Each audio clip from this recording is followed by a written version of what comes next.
Here's a joke for you. How do you get a bunch of Canadians out of a swimming pool? You say, sorry, please get out of the pool.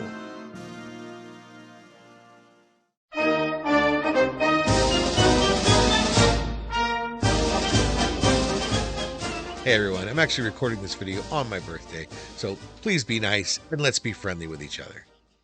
I want to take a moment to talk about a video I recently made and why I decided to remove it. I noticed that some folks out there had some strong feelings about what I shared, and I totally get where it's coming from. It's a tricky topic. I try to avoid the political topics, even though I keep stumbling into them these days. I actually had some longtime viewers and contributors reach out to me privately, and I want to thank them for their measured tone. I won't mention them here, but they know who I'm talking about. They disagreed vehemently with what I said, and they spoke to me as they would a friend. And let's all try to communicate with each other as if we are friends. It's really a great place to start a dialogue. My goal was to get something out fast and always with a little bit of humor, to make sure that Canadians that were heading down south or had been down south had a heads up. Usually laws like these take a while, but the current administration is changing laws and rules at a very fast pace right now. And sometimes it's a little unpredictable or it changes back and forth. So I moved fast with the facts that I had. I mean, if you screw up at the border crossing in either direction, a border guard can individually just ban you for years or even for life from entering the country. In both directions. I know many people who are banned from crossing the border in either direction for fairly light violations, and appealing those bans isn't always very easy. But my take did rub some people the wrong way, and I hate the idea of anyone feeling like I was dismissing their views or coming off as entitled. I pulled the video down because it's not entirely correct. No one's video that came out in the first days is correct. Even Jason at RV Miles had to issue some corrections, and as a full-time YouTuber, he's always well-researched. It was one of the reasons I reached out to ask him to do a video on this. As a reminder, I'm a dual citizen. I'm an American and a Canadian. I carry 2 passports, and I've lived on both sides of the border. The US doesn't always give Canada a ton of thought.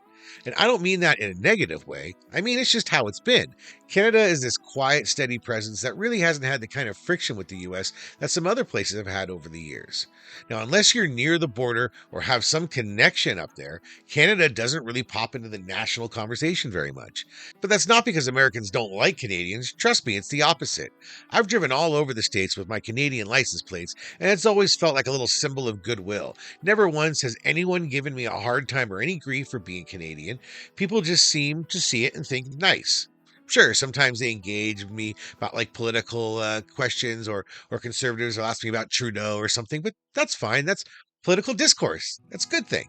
On the flip side, borders are a big worry for a lot of Americans. I know RVers that steer clear of the whole Mexican border region of the United States, and it's because they're generally concerned, and I totally get it. There's a lot of scary news stories that come out of there, and they stick with you.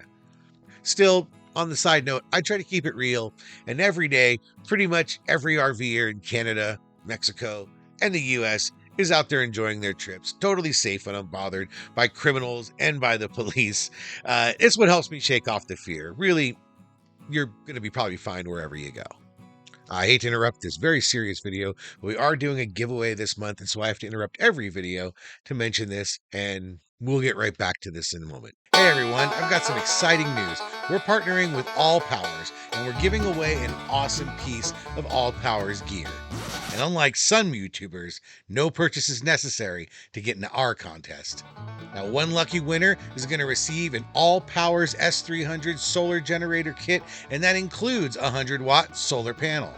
This generator is perfect for RV trips or just charging your devices on the go. It's portable, eco-friendly, and it even has smart controls. Imagine having all that power at your fingertips. Now, I have 2 All Powers units and I use them all the time.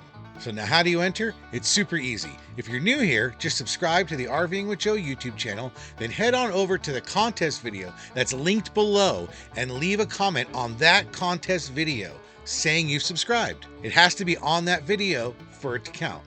And if you're already part of the community, first of all, thank you very much for subscribing. And secondly, head over to that contest link and comment below that you're already a subscriber, and then tell us something that you like or don't like about the channel. We always like the feedback. So make sure your comment saying you're subscribed is in the contest video comments. The link is below. Now remember, only one entry per person, so make it count. The contest starts March 16th and it runs until April 17th. Make sure to get your entry in before then. We're going to draw the winner on April 20th. It's important to note that while this contest is open worldwide, if you're in Alaska, you'll need to provide a shipping address either here in Canada or in the lower 48.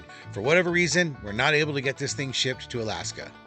Sorry about that. The full rules are in the contest description. Make sure you read them.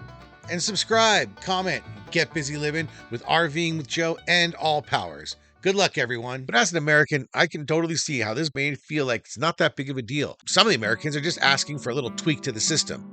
Asking Canadians to fill out the same paperwork that other foreign visitors have had to fill out for a long time doesn't seem like such a stretch. And it's turned out they're still not doing fingerprinting. They backed off that requirement, even though that is there for most other foreigners. And why should it be different for Canadians, you know?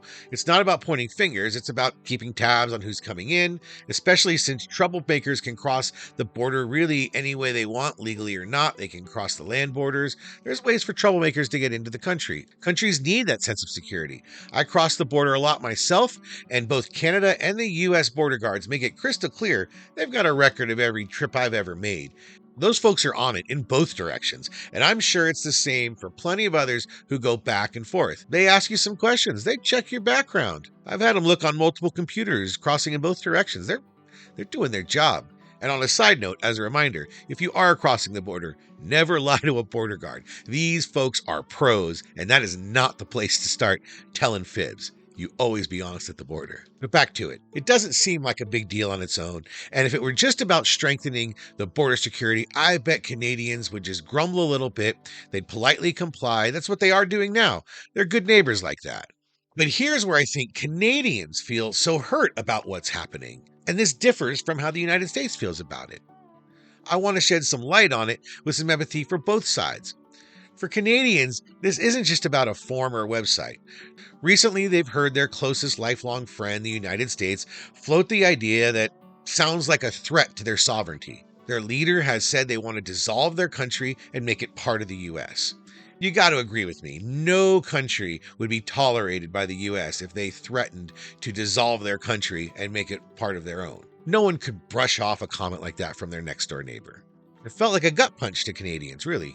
Picture this. Your neighbor threatens to take your house away, and then they turn around and say, hey, let's split the cost of the fence. Would you even want to talk about splitting the cost of the fence? Probably not, even though the idea of splitting the cost of a fence between two neighbors is entirely reasonable. So now every move that the U.S. makes, even if something as innocent as travel registration, it gets filtered through this lens of distrust and hurt. It's not about entitlement. It's about feeling betrayed by their brother. For centuries, Americans and Canadians have been free to cross the border with no special visa, no alien registration, just open, easy travel. They can still come north that way, for now. Canadians have welcomed Americans warmly, and Americans have done the same for them. It's why our economies are so intertwined, shared supply chains, power grids, oil pipelines. It's all built on trust between two best buddy countries, brothers even. So when Canadians expect the same openness from the USA, it's not entitlement, it's a hope that the mutual freedom we've enjoyed still holds. After 9/11, things tightened up a bit on both sides of the border, sure, but the spirit of that brotherhood stayed intact. But these recent changes, they feel like a shift away from that, after such explicit threats of dissolving Canadian sovereignty.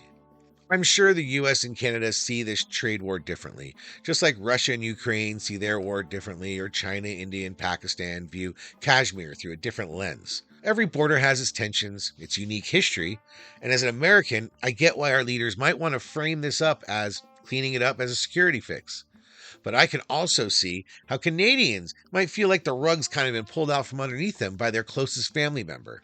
Now, my hope, and I think it's yours too, is that this just becomes an interesting blip in our shared history, not the start of some lasting rift. The political winds change all the time, and I believe in the strength of our two countries to work this out. We're two of the best countries in the world, and I'm confident that we can see past the politics and the philosophical differences that keep our brotherhood alive. And I want to thank everyone for sharing their thoughts in the comments like they did. I thought about doing a new video about this, like I was asked, to update all the rules, but really the rules are moving fast. And what's best that I do is that in the description, I will point folks to the border websites. They can find out the process for themselves. If you're a snowbirder, then I recommend you sign up with some of the Snowbird Facebook groups. I'm in a half dozen of those, and they are just flying with all the information, links, screenshots. It's not totally complex, and Canadians are good at complying with bureaucracy. So I don't expect it really to be a huge problem in the long run. Some people might get caught up in this. A few people might get a ban because of this, but overall it will work out. Again, I'm all about keeping this a friendly space. I do like hearing what you think.